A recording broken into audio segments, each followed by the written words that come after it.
We bless your name on the day, Father. Hallelujah. Hallelujah. Hallelujah. Hallelujah. Hallelujah. Hallelujah. Hallelujah is the highest praise.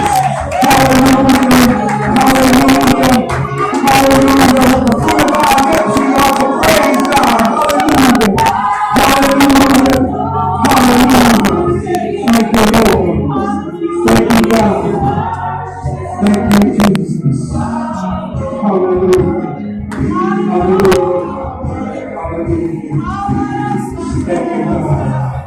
Amen. The Spirit of the Lord is upon me because He has anointed me to preach the gospel to the poor. He has sent me to heal the brokenhearted, to preach deliverance to the captives and recovering of sight to the blind, to set at liberty them that are bruised, to preach the acceptable year of the Lord. Let us bow our heads, dear gracious Heavenly Father. Lord, once again we come before your presence, Lord God, just giving you thanks, oh God. We just want to thank you on today, Father, because you're worthy to be praised, oh God. Lord God, we decrease that you will increase and have full control of this service. Now as your word go forth, oh God, we ask you, Lord God, let it touch the hearts of your people, oh God. In the name of Jesus, that want the way that they came in, oh God, but by through your Holy Spirit, that they will leave differently, oh God. That they will look toward the hills from where their help coming from. Because all our help coming from you, oh God, who made heaven and earth. And by that, Lord God, we just thank you. We praise you. We lift you up because you're worthy to be praised, and we call it done by faith. In Jesus' name. Amen. Amen. Give an honor to God who's the head of our life.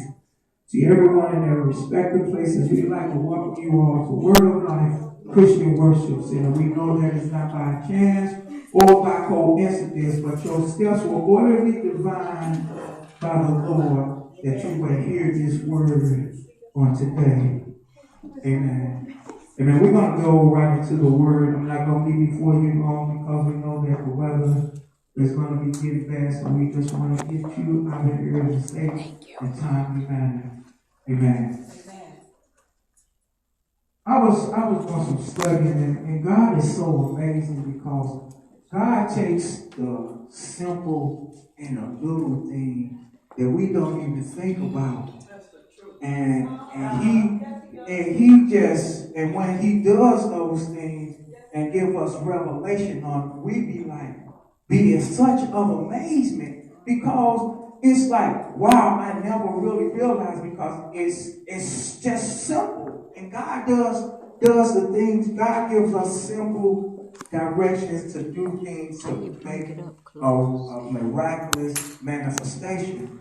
And what I was just saying that I was God, when I was in study, God had brought Moses to my remembrance. And how Moses was leading the people out of Egypt.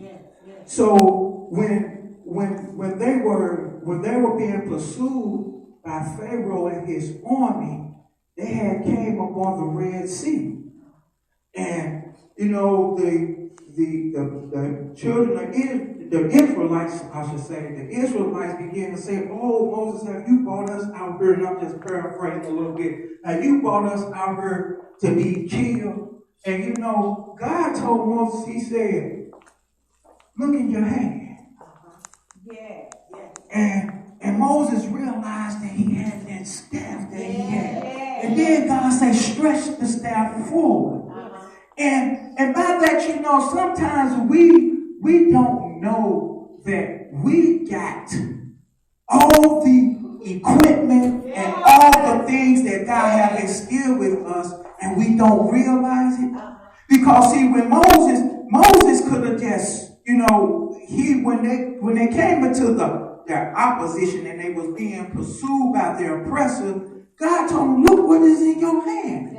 I have given you, or actually I have given you power." So you ought to know that if I'm your father and I've given you power, you can do those things that are supernaturally done. So we have to get into the mindset that we have what Christ has in us, but we have to learn how to bring them into fruition.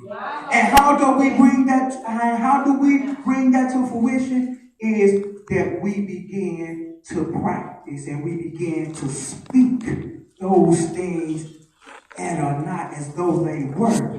And I was like, okay, Father, that's good, and we have to understand that we have those things. But then God said, you know why some of my people are not being prosperous, and why some of them are not hearing what I'm saying, is because I've given them simple directions. I've given them simple commandments. And the thought God said, he said, it's on you.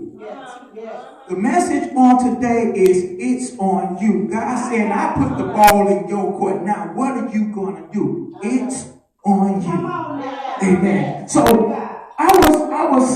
then I began to do some research in some of the men and women of God on how God, I watched the movie Noah, and it was, and I was kind of into it, looking at God brought to my remembrance again that when Noah was about to build the ark, God had gave him specific directions on how to do it. And sometimes when we don't follow step by step on God, then we delay our blessings, we delay the things that God has for us. That's why God said he does things decent and in order. God is an order God. If he tells you, and I'm just making this up, if you're baking a cake and the ingredients say 2 eggs, you don't put 1 egg in, or you don't put 3 eggs in, because it throws off the balance of what is in doing. And that's what God is saying. It's on you now to move. When I say move, it's on you now to do in order to get the favor of God in 2015. God said there are some things that you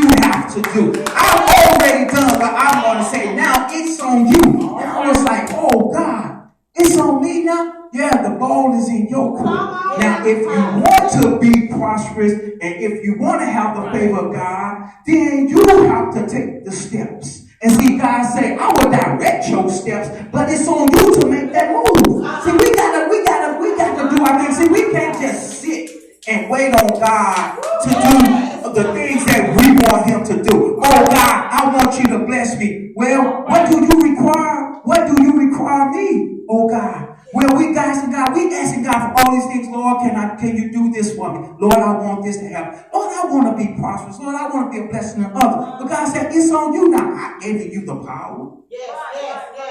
I've given you all the knowledge and the understanding, and I'm going to still continuously to grow in you because you have to get into the word. I've given you the word to speak, but what are you doing? It's on you now. And in order for God to manifest in our lives, in order for God to do those things in our lives, we have to partake and we have to participate in the things of God. You understand? And that's what I'm saying. And when Moses realized that he had that staff, God told him, what did I give you? Look in your hand. You got the power, but you're not using it. You're not manifestation. And see, this is what I said. Reason why prayers are not being answered is because we are not putting forth what God said. Because I'm going to go into the word and give you a couple of pointers of why our blessings are not being, our prayers are not being heard. And this was really on me in just 3 words. It's on you. Have you ever heard that? Have you ever heard that saying? Man, hey, that's on you. I ain't got nothing to do with it. It's on you. So I'm into what God said. Now the ball is in your court. It's on you to what you're going to do with it. Amen. Let us turn to James, the 4th chapter. And we're going to be reading verses 8. That's verse 8. When you have it, say amen. Amen. And I'll be reading on today. And it reads, it say, draw nigh to God, and he will draw nigh to you. Cleanse your hands, ye sinners, and purify your hearts, ye double-minded. Then we're going to jump up to this verse 7. And it says, submit yourselves therefore to God. Resist the devil and he will flee. Now, I looked up that word draw nigh. And that means to come closer to God. To draw closer to bring yourself into the presence of where you're trying to go. And see, this is where God wants us to do. If we don't draw nigh to God. See, we get into a place saying, Lord, I want to be close to you. I want you to be in my heart. I want you to do this and that. But then it's on us to move, to get there, right? We have to take the steps. We got to do what it takes to get what we need from God. Why do you say that? It's because everything that we need is in God. So we ought to draw ourselves nigh to God, and we ought to submit ourselves. Now, God, as I was reading this, God took me to this portion of scripture that really kind of opened my eyes into what's going on today. It's in 2 Chronicles, the 15th chapter. And I'm gonna read verses 2 down to verse 7. And it reads, and this is what, and it says, I'm starting verse 1. It says, and the Spirit of God came unto Azariah, the son of Obed. And he went out to meet Asa and said unto him, hear me, Asa, and all Judah and Benjamin. The Lord is with you while ye be with him. And if ye seek him, he will be found of you. But if you forsake him, he will forsake you. Now, for a long season, Israel had been without a true God, and without teaching priests, and without the law. But when they were in trouble, did turn unto the Lord God of Israel, and sought him, and he was found of them. And in those times there was no peace to him that went out, nor to him that came in, but great vexations upon all the inhabitants and of the inhabitants of the countries. And now, nations was destroyed of nation, and city of city, for God did vex them with all adversity. Be ye strong, therefore, and let not your hands be weak, for your work shall be rewarded. See, we're living in a day and time now that we're not. God, we're seeing all these wars are happening. We're seeing people dying just on a daily. And it's because, people who have forgotten who their first love was. We have forgotten who God is to his people. And see, we have to understand that when Asa went to God, he said, if you be with me, I'm going to be with you.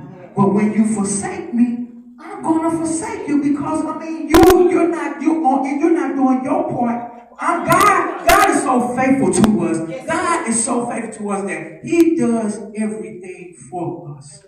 And even when we don't do the things of God, he still gives us opportunity to come back to him. Now, as we was reading, and we do this most of the time when we get in trouble, we see God's face, and God still brings us out of all our trouble. And then he said he turned us around. So now, because it was on them to make a change, it's on us to make a change. It's on us. In order for us to see God's mercies and his promises are right there. They're right there. But it's on us to grasp them. See, God is wanting to give them to us. We tie God's hands. Because of unbelief. Because of disobedience. Because of laziness.